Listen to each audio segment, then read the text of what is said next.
अस्सलाम वालेकुम नाज़रीन, ख़बर शामिल क्यों था मोरो खां। मोरो जो रहवासी मोटरवे पुलिस सब इंस्पेक्टर अज़ीज़ कोराई ऐं संदसि घरवारी पारां एहतजाज कंदे सहाफ़ियुनि खे ॿुधायो त असां एहसास कंदे पंहिंजे ई बिरादरी जे माण्हुनि सम्झी चोपायो माल गुज़रान करण लाइ ॾिनो। माल जो पुछण ते हमरा होश विञाए वेठा, मूंखे मिलण जो चई यर्गमाल बणाए खे सख़्त तशद्दुद कंदे 8 लख रुपया कैश, 2 मोबाइलूं, गाॾियुनि जा कागज़ात, प्लाट जा कागज़ात खसे मूं समेत मुंहिंजे भाइटि अब्दुल्ला कोराई खे यर्गमाल बणाए पंहिंजी ख़ानगी जेल अंदरि वाड़े छॾियो। कुझु टाइम खां पोइ मुंहिंजे भाइटे खे छॾियो वियो, जंहिं घर पहुची इतला ॾिनो। मुंहिंजी घरवारी मोरो थाणे ते पहुची पुलिस खे इतला ॾिनो। पुलिस साण बाज़ियाब कराए वरितो। पुलिस जवाबदार यूनुस कोराई, सरदार कोराई, सरवर कोराई खे गिरफ़्तार करे हिननि जो साथारी तालिब खोखर वेठल सिंधुजा भतो तलब करण लाइ तंग कंदो आहे। सियासी माण्हुनि सां तालुक़ हुजण जे करे हिरास कयो पियो वञे, सख़्त तशद्दुद सां ज़ख़्मी कयो वियो।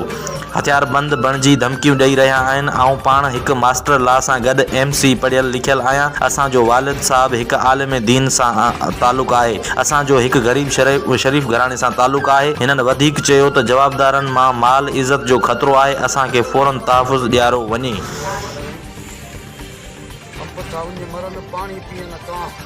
इतर चढ़ियो घोड़े ते लूकड़ लोडी बां कण दर्दियां गांह जो अदालत उठी विया। ऐं इहो अज़ीज़ अहमद कोराई मोटरे पुलिस खां तमामु बाला अफ़सरान खे अपील थो कयां त मुंहिंजो तदारक ऐं जनरल प्रोटेक्शन मूंखे ॾिनी वञे। हिते कोराई क़ौम ऐं उन खां सवाइ ॿियूं क़ौमूं गॾिजी ऐं मूंखे औलाद न आहे, नंढड़ी न्याणी आहे ऐं मूं ॿी गैर शादी कई आहे। धारियनि मां कराची मां 11 साल आहे जेको मूंखे हिननि दरबदर ऐं बर्बाद कयो आहे ऐं मुंहिंजे मिल्कियतनि ते क़ाबिज़ आहिनि ऐं मुंहिंजी ज़िंदगी ते जानी माली नुक़सानात जा असर विझी रहिया आहिनि ऐं चवनि था भत्ताखोरी, गुंडागर्दी करे, दादागिरी करे सॼी मिल्कियत तुंहिंजी हथ कंदासीं, तोखे गोलियूं मारे ड्रिबन में पूरींदासीं। अॼु ताईं धमकियूं मौत मार, मां कोर्टनि जे चकरनि में ड्यूटियूं करे ज़लील थियो आहियां। मुंहिंजी घरवारी ऐं मुंहिंजी नंढड़ी छोकिरी सां ज़ुल्म आहे ऐं हमला अटे कनि था घरनि ते, गलियुनि रस्तनि ते बीठा आहिनि। हमराह वठियो हथियारनि जे ज़ोर ते, नौकिरी करणु कोन था ॾियनि, न को मूंखे को कारोबार करणु था ॾियनि, न जीअण था ॾियनि। मूंखे जीअण जो हक़ ॾिनो वञे ह्यूमन राइट्स जे नाते सां। मां पाण मास्टर ऑफ लॉ आहियां, मां पाण MSc पढ़ियल आहियां, आलिम आहियां। असांजो पीउ 120 साल जी उमिरि जो आहे, उहो आलिम आहे। असां पाण मदरसा हलाईंदा आहियूं। हिननि मां अपील थो कयां chief justice supreme court, chief army Bajwa sahab, उन खां प्राइम मिनिस्टर इमरान खान ऐं चीफ मिनिस्टर मुराद अली शाह ऐं उन खां IG Sindh, IG motorway police, DIG motorway police, SSP motorway police, DSP motorway police मुंहिंजो तहरुक कनि। मां पंहिंजी ड्यूटी में तमामु बीट में पहिरें नंबर ते आहियां ऐं पंहिंजी महिनत सां पंहिंजी नौकिरी कंदो आहियां ऐं मां ईमानदार, ग़रीब, शरीफ़ मुंहिंजो ख़ानदान आहे। जंहिंजे करे हिननि माण्हुनि मूंखे दलील कयो आहे। उहे जवाबदारनि जा मां नाला वठां थो।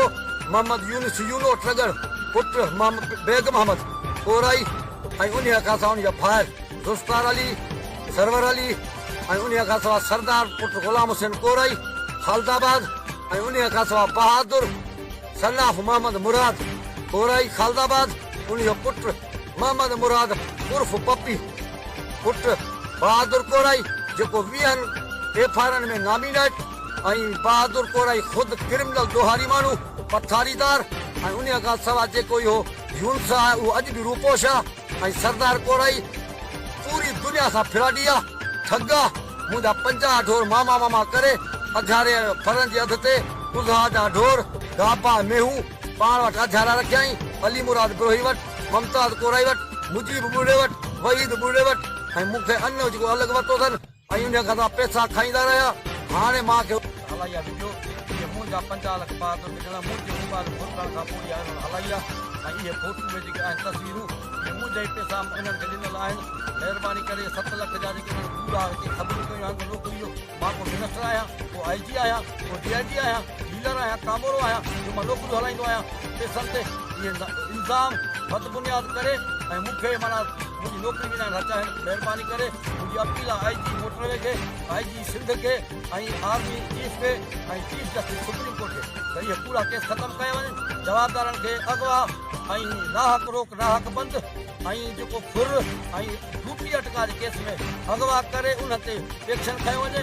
ऐं मुंहिंजी जेका ॿुधणी 16 तारीख़ ते आहे, मां सुप्रीम कोर्ट जे जज साहब खे, चीफ जस्टिस खे चवां थो त मुंहिंजो FIR दर्ज नथी कयो, FIR कई वञे। ऐं उन खां सवाइ इहे वीडियो आहिनि, इहे मुंहिंजा फोटू माण्हुनि खे पैसा ॾिना आहिनि। उहे मुंहिंजे मोबाइलनि मां कढी जेके फुर कयूं अथनि ऐं इहे हलायूं अथनि इहे सभु कूड़ियूं ख़बरूं ऐं दादागिरी ब्लैकमेल चीटिंग ऐं इहा जेका भत्ताखोरी इहा पंहिंजी बंदि कई ऐं मूंखे जेको हिफ़ाज़त जनरल प्रोटेक्शन गवर्नमेंट मूंखे ॾिए तव्हांखे मां पंहिंजो घरु हलायां ऐं पंहिंजी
नौकरी असांखे काफ़ी